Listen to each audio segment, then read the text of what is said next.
बिस्मिल्लाहिर्रहमानिर्रहीम। अस्सलाम वालेकुम। हाँ जी बच्चों, कैसे हैं आप लोग? उम्मीद है आप सब ठीक होंगे।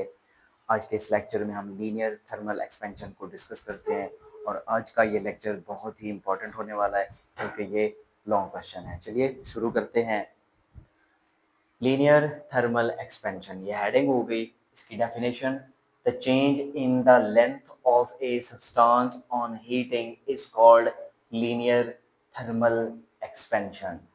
जब भी हम किसी जिस्म को, किसी चीज़ को गर्म करते हैं तो उसकी लंबाई में इजाफा होता है या उसकी लंबाई तब्दील होती है, तो इसको हम कहते हैं लीनियर थर्मल एक्सपेंशन। जब भी लफ्ज़ लीनियर आ जाए तो समझ लो इसका मतलब लंबाई होगा, क्योंकि लीनियर थर्मल एक्सपेंशन को हम उर्दू में तूली हरारती फैलाव कहते हैं। तूल का मतलब होता है लंबाई। जैसे ही हम किसी शय को गर्म करते हैं तो उसकी लंबाई में इजाफा होता है या उसकी लंबाई में तब्दीली पैदा होती है, तो इसको लीनियर थर्मल एक्सपेंशन कहा जाता है। अब इसके लिए एक आसान सी डायग्राम मैं आपको बताता हूँ।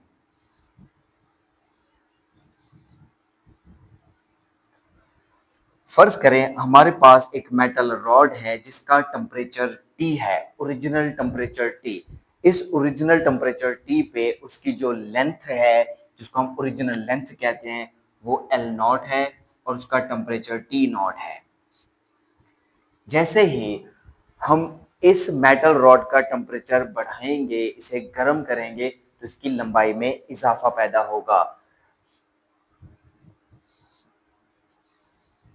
यहां तक तो हो गई ओरिजिनल। इससे आगे अब ये इजाफा पैदा हो रहा है। ये जो इजाफा पैदा हुआ है इसी को हम कहते हैं लीनियर थर्मल एक्सपेंशन। और आज हमने इस लीनियर थर्मल एक्सपेंशन के लिए इक्वेशन डिराइव करनी है। तो एक आसान सा पैराग्राफ है, आपको खुद से लिखने की जरूरत नहीं पड़ेगी। आप ये वाला लेक्चर नोट कर लीजिएगा रजिस्टर पे, बाद में आपको याद करने में बहुत आसानी होगी। Consider a metal rod of original length L0 at temperature T0. When rod is heated at temperature T, its length becomes capital L. अब देखते हैं लंबाई में कितना तब्दीली पैदा हुई और टेम्परेचर कितना तब्दील हुआ।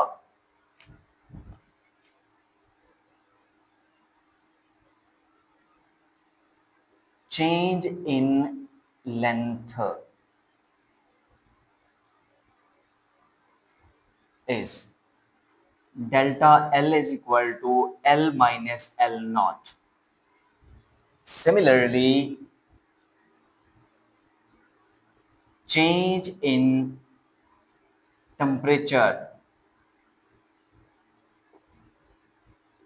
is delta T is equal to T minus T naught.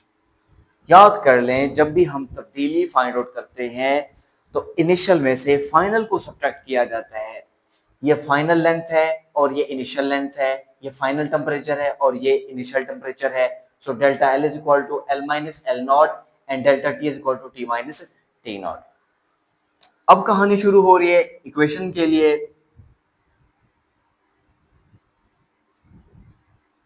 Change in length is directly proportional to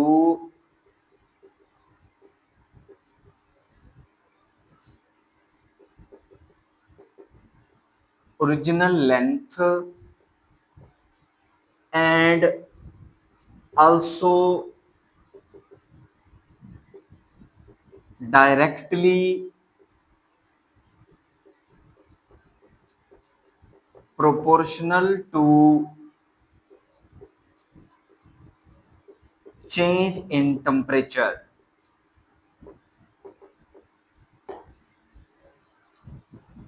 लंबाई में जो तब्दीली पैदा हुई वो असल लंबाई के डायरेक्टली प्रोपोर्शनल होती है और लंबाई में जो तब्दीली पैदा हुई वो टेम्परेचर में तब्दीली के भी डायरेक्टली प्रोपोर्शनल है। तो इसको हम इस तरह से लिखते हैं: change in length is directly proportional to original length and also directly proportional to change in temperature. अब लिखते हैं इसको फार्मूले की सूरत में। चेंज इन लेंथ को डेल्टा एल से जाहिर किया जाता है और ये डायरेक्टली प्रोपोर्शनल है ओरिजिनल लेंथ के, जिसको हमने एल नॉट से जाहिर किया हुआ है इधर। इसको हम कह देते हैं equation number 1।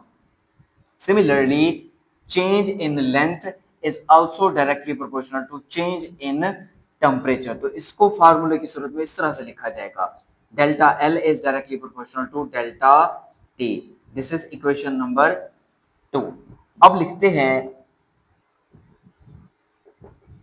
Comparing equation 1 and 2। जब भी हम कंपेयर करेंगे तो हम देखेंगे कि दो इक्वेशंस में से उनकी या तो लेफ्ट साइड्स इक्वल होंगी या राइट साइड्स इक्वल होंगी। हमारे केस में इधर लेफ्ट साइड इक्वल है, तो जो चीज इक्वल है उसको एक दफा लिखना है, उसके बाद जो साइन ऑफ प्रोपोर्शनैलिटी है उसको भी एक दफा लिखना है, और जो राइट साइड होगी इनको आपस में हम मल्टीप्लाई कर देंगे। तो ये बन जाएगा delta L is directly proportional to L naught delta T. अब इस साइन ऑफ प्रोपोर्शनैलिटी को करते हैं खत्म। Delta L is equal to alpha L naught delta T. Math के असूलों के मुताबिक जब भी हम साइन ऑफ प्रोपोर्शनैलिटी को खत्म करते हैं तो इसकी जगह पे हम इक्वल साइन पुट करते हैं और राइट साइड पे कोई ना कोई कांस्टेंट लगाते हैं। पहले इधर गौर करें, यहाँ पे साइन ऑफ प्रोपोर्शनैलिटी था, अब उसकी जगह पे हमने इक्वल लिखा और राइट साइड पे हमने एक कांस्टेंट लिखा। ये जो चीज आपको नजर आ रही है ये कांस्टेंट ऑफ प्रोपोर्शनैलिटी है, जिसको हमारे टॉपिक में आज के इस लेक्चर में coefficient of linear thermal expansion कहते हैं। ये मैं लिख देता हूं इधर, alpha is equal to coefficient of linear thermal expansion, और इसका SI units, its SI unit is per kelvin, जिसको हम के रेज्ड पावर -1 से डिनोट करते हैं। यानी alpha coefficient of linear thermal expansion है और उसका एसआई यूनिट होता है पर केल्विन, जिसको हम के की पावर -1 से जाहिर करते हैं। अब इस इक्वेशन को फर्दर हम सॉल्व करते हैं। अब डेल्टा एल यहाँ पे लिखा हुआ है, तो डेल्टा एल की वैल्यू है L minus L not.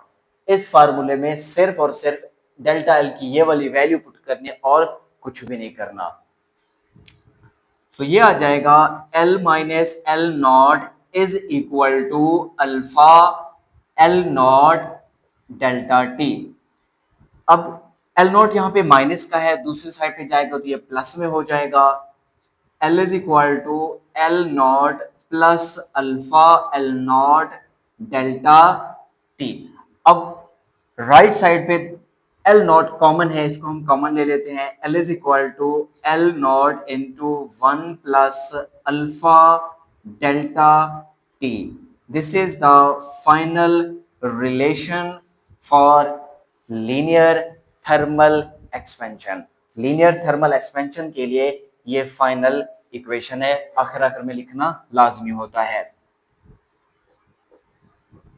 This is the relation for linear thermal expansion। उम्मीद है आप लोगों को ये टॉपिक अच्छी तरह समझ आ गया होगा। इसके बावजूद भी अगर आप लोगों का कोई डाउट है, कोई क्वेश्चन है, तो कमेंट में जरूर पूछिएगा। आने वाली वीडियोस में उन कमेंट्स के मैं क्वेश्चन प्रोवाइड कर दूंगा।